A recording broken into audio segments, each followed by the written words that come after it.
MS Bitta जी, यहाँ से लगातार अगर आपने लोगों की प्रतिक्रियाएं सुनी हो, जो पक्ष विपक्ष के मेहमान हैं, ये जो आतंकवादी हमला हुआ है, ये यकीनन भारत के ऊपर हमला एक बड़ा हमला है। पाकिस्तान को सबक कैसे सिखाया जाए, लगातार आतंकवाद के मुद्दे पर आपसे बातचीत होती रही है। अब आगे सरकार को कैसे बढ़ना होगा और किसको जिम्मेदार मानते हैं?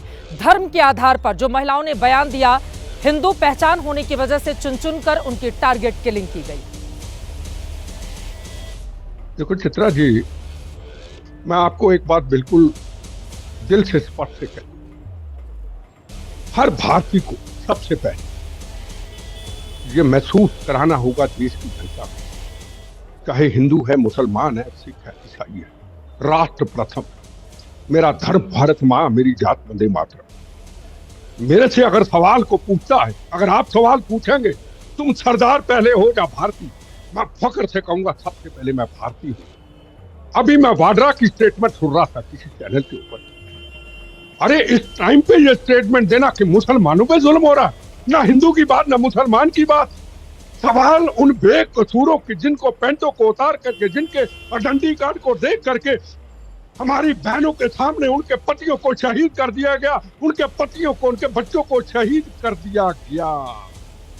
हम इतने बेतरस हो गए, कई राजनीतिक लोग अपनी वोट की खातिर, हमारा सबसे वोट बैंक ज्यादा कहाँ आता है। हिंदू बोले तू फिरका प्रस्त, हिंदू बोले तू नफरत फैलाने वाला, हिंदू बोले तू RSS, हिंदू बोले तू BJP। ना कोई मेरा सिख भाई बोले खालिस्तान के नारे लगते, ना मेरा कोई शाही इमाम बोले। ये भारत सबका है, ये भारत हिंदू मुसलमान सिख ईसाइयों का है, तिरंगा झंडा सबका है। हमें कह के बुलाना पड़े, हमें तरले मार के बुलाना पड़े, हमें अब किसी को कहने की जरूरत नहीं। ये भारत है, इस भारत की रक्षा करना जो ISI के इशारों पे चले। कल पंजाब की बात, ये ISI के जंग जिन्होंने मारा, ये ISI पंजाब के खालिस्तानी अभी 2 मर गए पाकिस्तान में।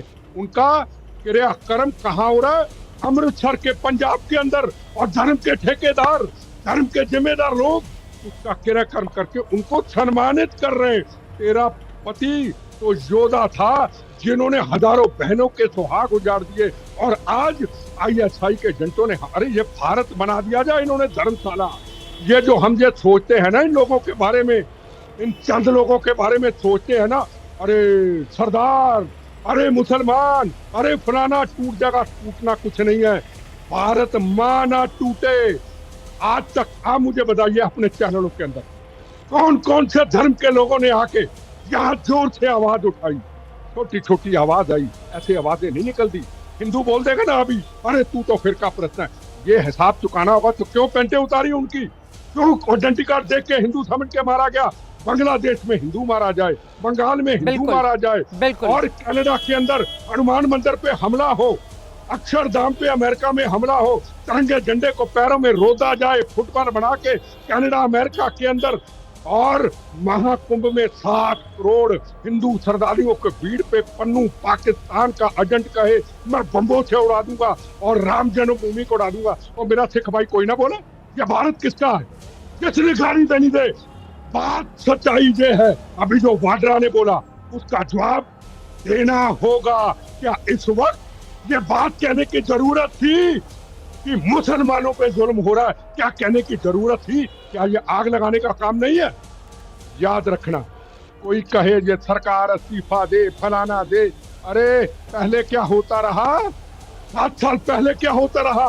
कश्मीर के अंदर क्या होता रहा? पार्लियामेंट के अंदर पार्लियामेंट बैठक क्या होता रहा? 26/11 की घटना क्या? सरोजिनी नगर के अंदर माँ बाप दिवाली के दिनों में बच्चों के खिलौने मिठाई लेके जाते थे, खून से लथपथ बॉडी आती थी, और एक दिन के अंदर जयपुर के अंदर 120 लोगों को मारा जाता था, और ट्रेन में हमारी बहनें भाई बच्चों की रोटी के लिए, नौकरी के लिए बम्बों से उड़ जाते थे।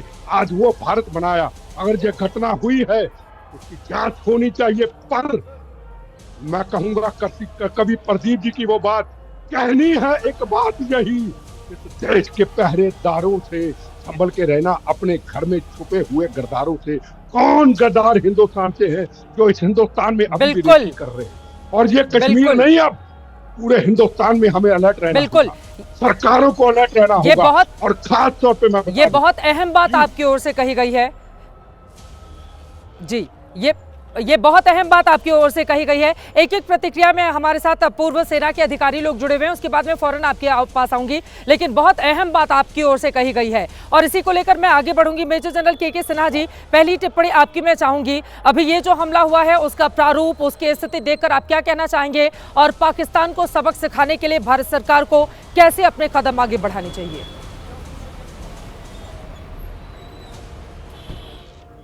Chitra ji, the time of reckoning हमारी इंडियन आर्म फोर्सेस की आ गई है और देश की आई है। मैं दो चीज़ों से अभी तक थोड़ा सा अस्वस्थ हुआ हूँ। जो रक्षा मंत्री का एक बयान आया है कि पर्दे के पीछे छुपे तक हम पहुँचेंगे और ऐसा जवाब होगा कि दुनिया देखेगी। 2016 में उरी के बाद थोड़ा सर्जिकल स्ट्राइक, मैं उसको एक टोकनिज़म मानता हूँ। 2019 में बालाकोट को भी टोकनिज़म मानता हूँ।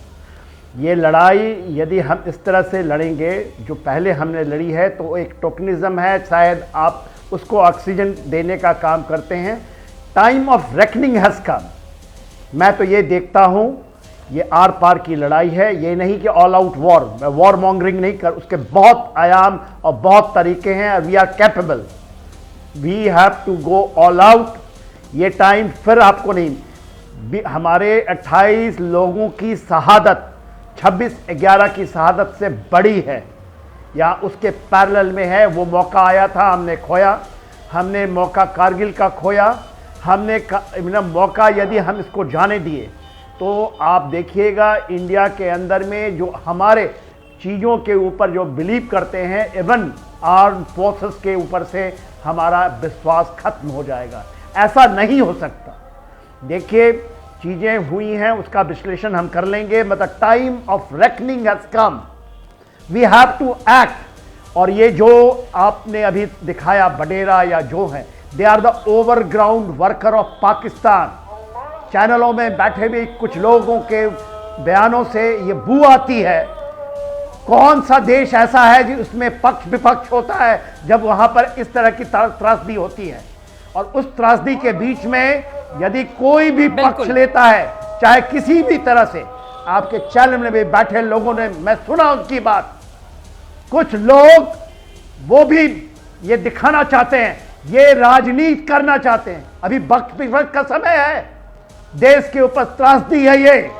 यदि ये नहीं होगा, आई कैन एश्योर यू, मेरा 40 साल का तजुर्बा है, India will not rise. India, जो हम बोलते हैं ना पाकिस्तान बिखर जाएगा, इंडिया को बिखरने का समय बहुत ज़्यादा दूर नहीं है।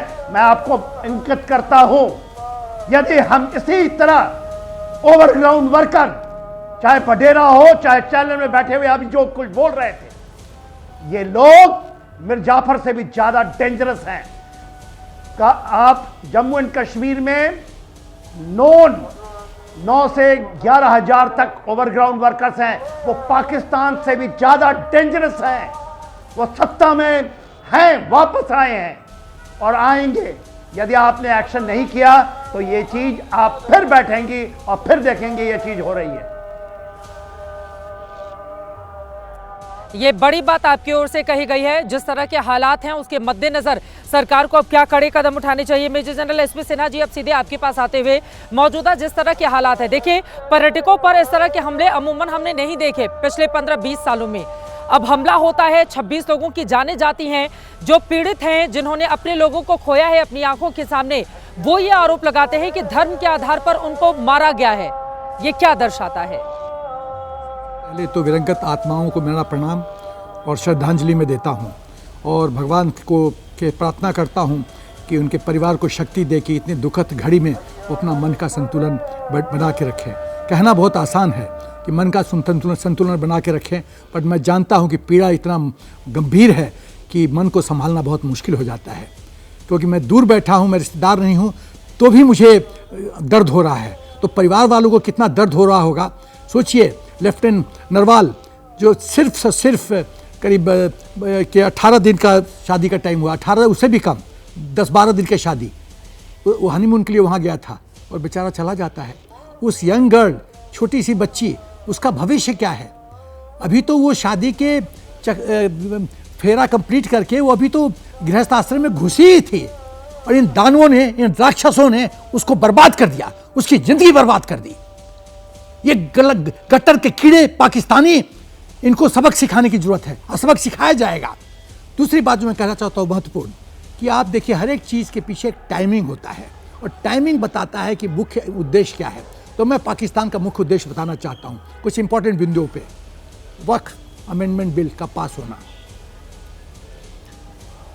हिंदुस्तान के सरकार पर दबाव डालना, पाकिस्तान को संदेश देना कि हम तुम्हारे साथ हैं। यहाँ के देश के अंदर जो गद्दार बैठे हैं ना, जो कुछ इस तरह से बकवास करते हैं टीवी पे आके,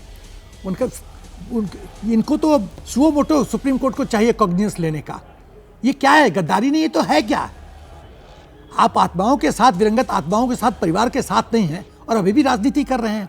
उसके बाद जो एक परिवार पे जो काला बादल मंडरा रहा है, चाहे नेशनल हेराल्ड केस हो, वाड्रा का डुअल सिटीजनशिप हो, ये सब जो है, ये सब के इनको परेशान कर रहा है। इनको दिख रहा है कि इनको भविष्य में क्या होने वाला है। तो इतना सरकार पे दबाव डालना चाहते ये लोग कि सरकार थोड़ा सा भयभीत हो और बैक पैडल करे।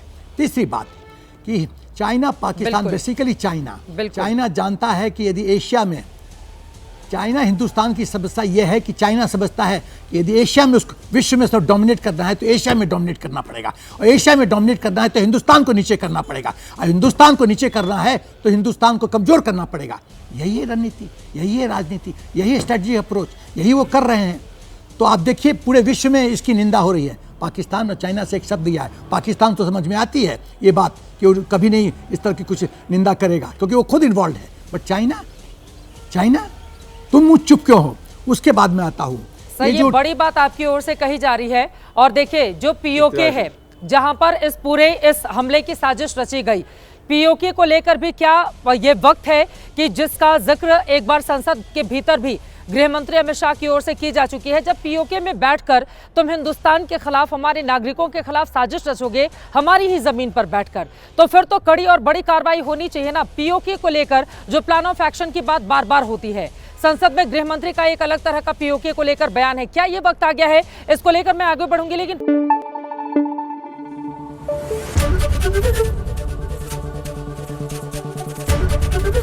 एबीपी न्यूज आपको रखे आगे।